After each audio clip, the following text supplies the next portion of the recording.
never saw it coming. I couldn't read the signs. I don't know why I let you in this time. I must be blind. I guess I couldn't trust you, 'cause all you did was lie. Assalamualaikum warahmatullahi wabarakatuh. Waalaikumsalam warahmatullahi wabarakatuh. Selamat sore semuanya. Jadi di sini kami dari kelas Agroteknologi 2 tahun 2020 dari kelompok 2 dari mata kuliah perkebunan kelapa sawit ingin mewawancarai kakek yang dengan nama siapa kak? Selamat LC dari mulai LC ya LC.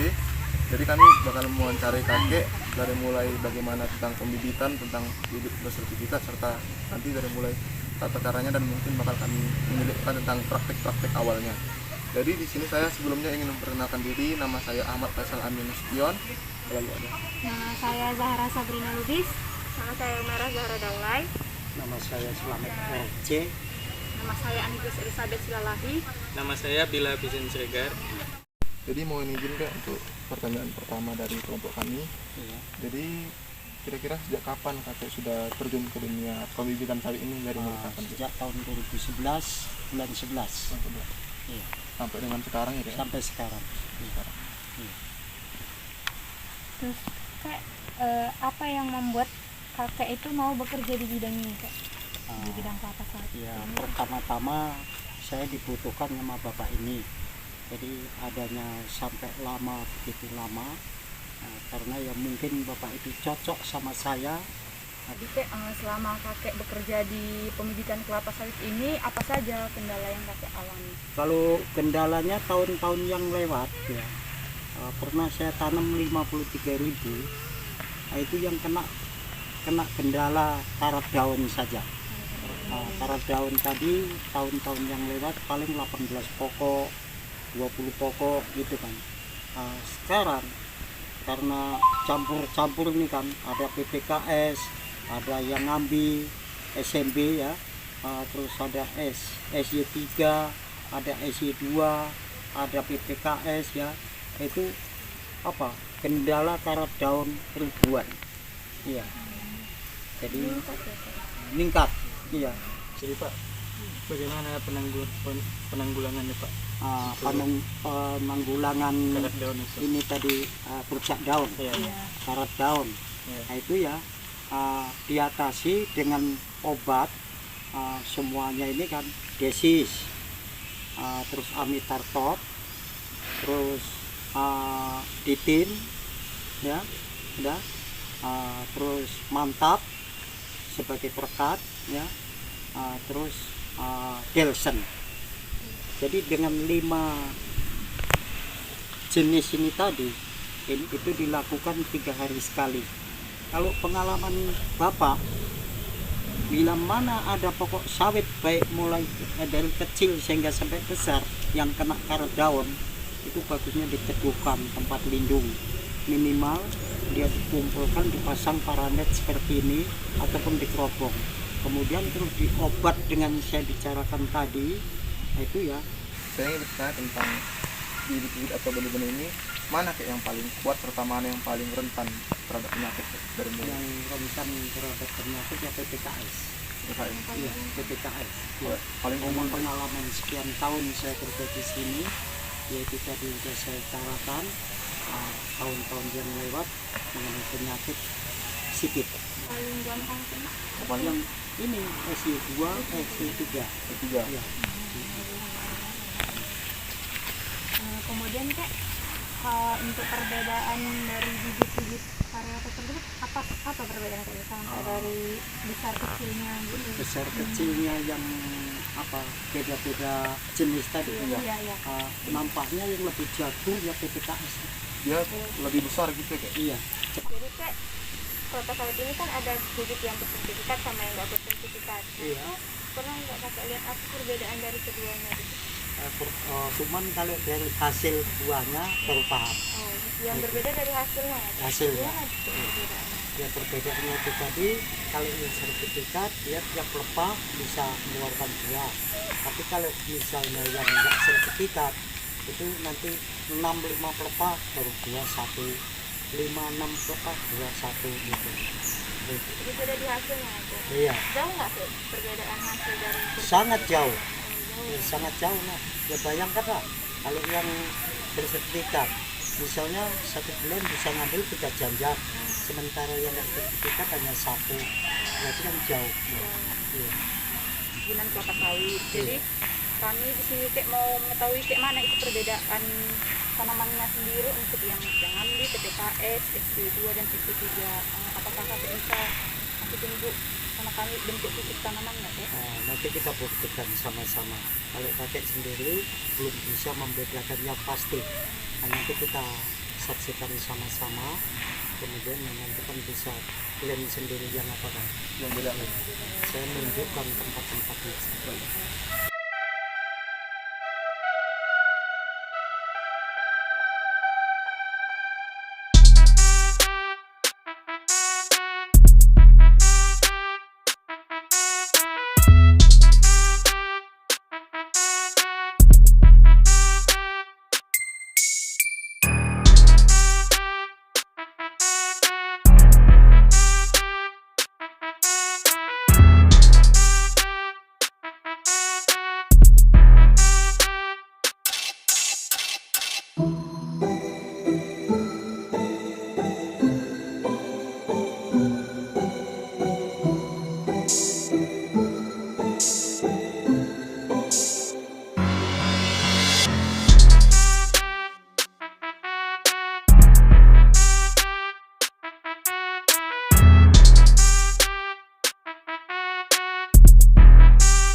Jadi ini adalah varian jenis-jenis dari PPKS, dari yang ambil.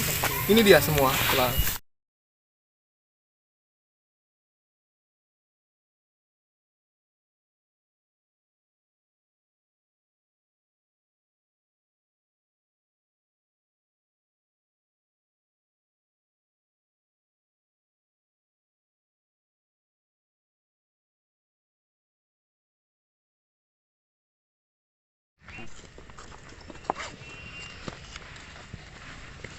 Ini C3.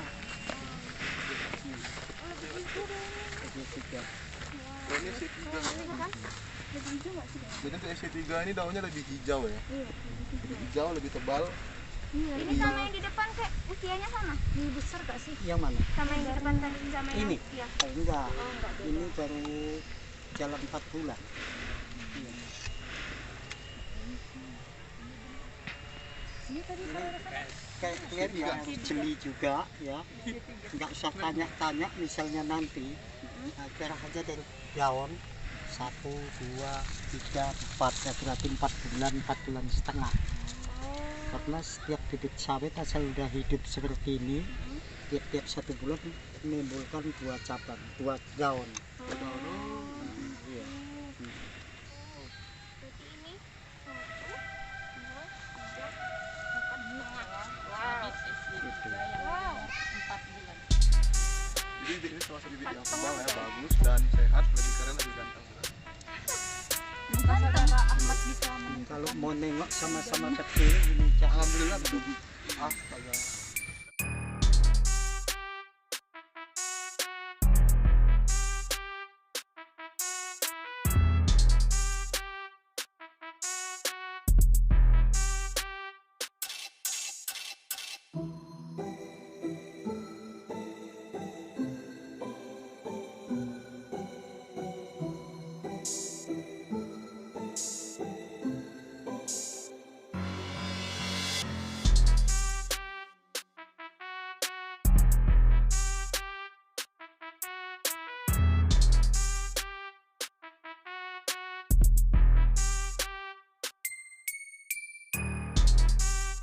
mungkin untuk yang terakhir kayak bisa nggak kakek menunjukkan kayak bagaimana dari mulai awal dari kayak dari penanaman serta pemeliharaan, bisa nggak kakek menunjukkan kepada kami peragaannya gitu, bisa nggak kira-kira? Kan dulu kok, sini kok. Cara nanam ya. Formalitas saja. Ini harus kita kalau gini ya. Baru kita ambil ujungnya. Nah, tanam saja. Nah, baru ditanamkan. Kalau kurang lebar pun di apa itu? Mudahnya Pak. Cara nanam seperti itu ya, di tengah-tengah. Ya. Setelah sudah ditanam 3 minggu, kemudian dipupuk dengan pupuk NPK Yaramila 1616. Cara pemupukan setiap polybag ini 5 gram, tapi ditaruh di pinggir polybag sini ataupun di sini, ataupun yang lebih bagus lagi dikecilkan pakai kayu kecil ya. Nah, begini dikasihlah 5 gram tadi itu dibagi 2 pupuk. Oh, berarti posisi pengertian apa sebab kok di lubang terus ditutup, maksudnya penguapan udaranya supaya jangan tinggi. Tanah yang digunakan tanah merah ya? Tanah merah nggak masalah, ini semua tanah merah. Oh, siap. Tanah nggak berarti nggak masalah ya? Ini adalah bibit sawit yang menggunakan tanah merah.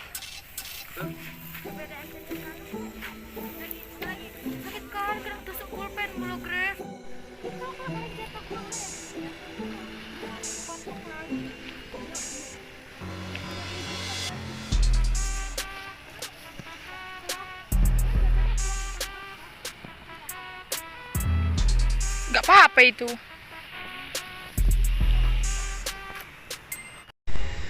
Jadi kayak untuk yang terakhir yang ingin saya dari kami tanyakan itu kayak apa sih pesan kakek tentang petani-petani yang masih menggunakan bibit-bibit yang non sertifikat, itu pesan kakek itu apa untuk mereka? Oh iya, jadi bibit yang non sertifikat itu sangat merugikan bagi petani ya, karena ya tadi sudah saya berikan, kalau yang sertifikat itu pasti buahnya itu berbulan setelah udah umur 3 tahun bisa 3 janjang. Kalau yang belum yang nggak sertifikat itu paling buah satu. Jadi ya kalau umpamanya kita tanam juga sangat merugikan petani. Cara sama anak-anak di semua ya kan, memberi bekal klien semua nantinya, tapi bukannya bekal uang, bukannya bekal harta. Sedangkan kakek menasihati klien ya, doa kakek ataupun doa saya, doa gurumu, doa orang tuamu mungkin sama ya kan, untuk mempertahankan klien supaya jadi orang, maka disekolahkan besar biaya orang kuliah itu, kalau bisa ya harus klien tahankan. Klien harus patuh kepada guru dan kepada orang tua ya. Harapan orang tua, harapan guru, dan harapan saya supaya klien itu bisa menjadi orang yang berguna ya kan? Jadi jangan disia-siakan, mumpung klien masih muda ya. Hidup itu payah, nggak ada orang hidup itu yang senang gampang, nggak ada iya. Mesti lebih susah payah lagi pada waktu klien dilahirkan daripada sekarang ya enggak. Mungkin ya ada yang punya adikmu lahir ya, sebaik lahir baju nggak pakai ya kan, dengan keadaan kotor, dia nggak bisa ngomong mak dingin, mak lapar, nggak bisa kan. Tapi dia pun berusaha, artinya berusahanya begini, dia paling bisa usahanya nangis, dengan pengertian orang tua, oh ini kedinginan, dikasihlah selimut, kasih baju, baru dia nangis lagi, dia usaha itu lapar, oh lapar anak ini, kasih makan dia. Nah, kalau sekarang klien, saya tanya, klien itu besar tadi itu apa terus datang kuliah? Enggak kan? Mestinya dari TK, ya kan? Sudah dari TK, macam mana berjuang klien itu supaya bisa SD? Udah SD nggak mungkin terus datang kelas 5, kelas 6, dan kelas 1. Klien berjuang, macam mana supaya aku bisa naik kelas 2? Nah, naik kelas 2, kelas 3, kelas 4, 5, 6, naik ke SMP. terus berjuang sehingga sampai sekarang kalian kuliah. Jadi pesan bapak ya, kalian kuliah ini jangan terus sembarangan, jangan semaunya, harus betul-betul usaha yang betul-betul supaya bisa memuaskan orang tua, bisa memuaskan guru. Kalau lah umpamanya kalian ingat sama saya, misalnya kalian entah nanti jadi direktur, entah jadi asket, entah asisten, baru saya pun ikut bangga. Paham kan? Saya rasa begitu saja ya. Mungkin karena kalian orang berpendidikan, maksud yang kata-kata saya ini tadi sedikit, tapi bisa langsung kalian menjabarkan, oh maksud bapak itu begini. Saya rasa begitu saja. Assalamualaikum warahmatullahi wabarakatuh. Assalamualaikum warahmatullahi wabarakatuh.